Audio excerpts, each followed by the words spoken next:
نحمده ونصلي على رسوله الكريم اما بعد بسم اللہ الرحمن الرحیم السلام علیکم ورحمۃ اللہ وبرکاتہ۔ بیوی سے ہم بستری کے بعد غسل کیسے کریں؟ غسل جنابت کا طریقہ کیا ہے؟ محترم ناظرین، آج کی اس ویڈیو میں ہم آپ کو بتانے والے ہیں کہ جنابت کے بعد یعنی ناپاکی کے بعد غسل کیسے کرنا چاہیے۔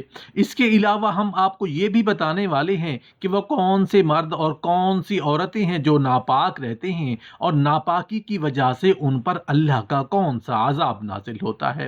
اکثر مرد اور خواتین شرم و حیا کی وجہ سے یا لا علمی کی وجہ سے یا سستی کی وجہ سے غسل جنابت نہیں کرتے اور ناپاکی کی حالت میں کئی دن گزار دیتے ہیں۔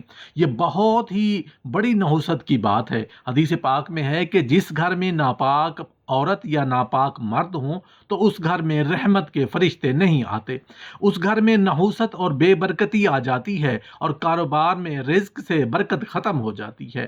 عورتوں میں یہ سستی اور کاہلی بہت زیادہ ہے کہ وہ ہم بستری کے بعد یا حیض و نفاس کے بعد غسل کو ڈیلے کیے رکھتی ہیں۔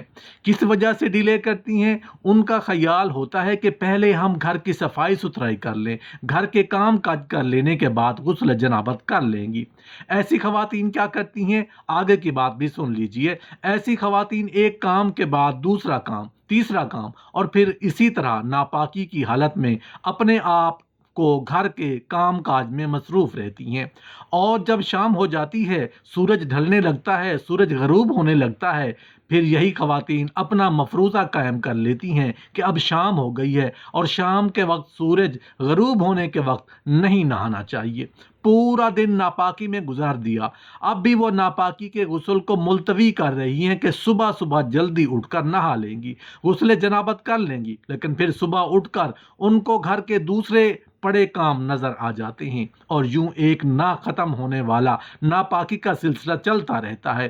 اب خود سوچیں، جس گھر میں ناپاک مرد یا ناپاک عورت رہے گی وہاں رحمت کے فرشتے کیسے آ سکتے ہیں؟ اور جس گھر میں ناپاک لوگ رہتے ہوں وہاں بیماریاں، پریشانیاں اور مصیبتیں نازل ہونا شروع ہو جاتی ہیں۔ ایسے ناپاک مرد اور ایسی ناپاک عورتیں جو بلا وجہ اپنے غسل جنابت کو ڈیلے کیے رکھتی ہیں، ان پر جادو اور جنات کا اثر بہت جلدی ہو جاتا ہے۔ اس کا ذمہ دار کون ہوتا ہے؟ وہ خود ہوتے ہیں۔ ایک بات یاد رکھیں، ناپاکی کی حالت میں کھانا پکانا، کھانا پینا اور گھر کے کام کاج کرنا جائز تو ہے، لیکن اس وقت جب کوئی مجبوری ہو، بغیر کسی وجہ کے آپ جنابت کے غسل کو لیٹ نہیں کر سکتے۔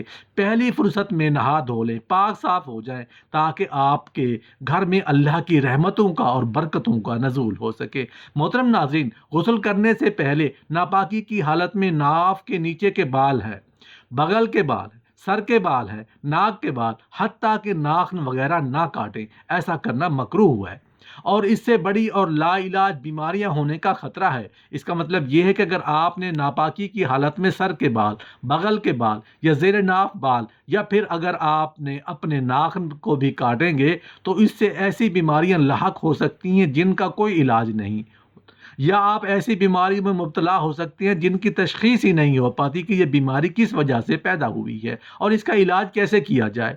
اس لیے ناپاکی کی حالت میں سر کے بال، ناخن، زیر ناف بال، بغل کے بال بھی نہ کاٹیں۔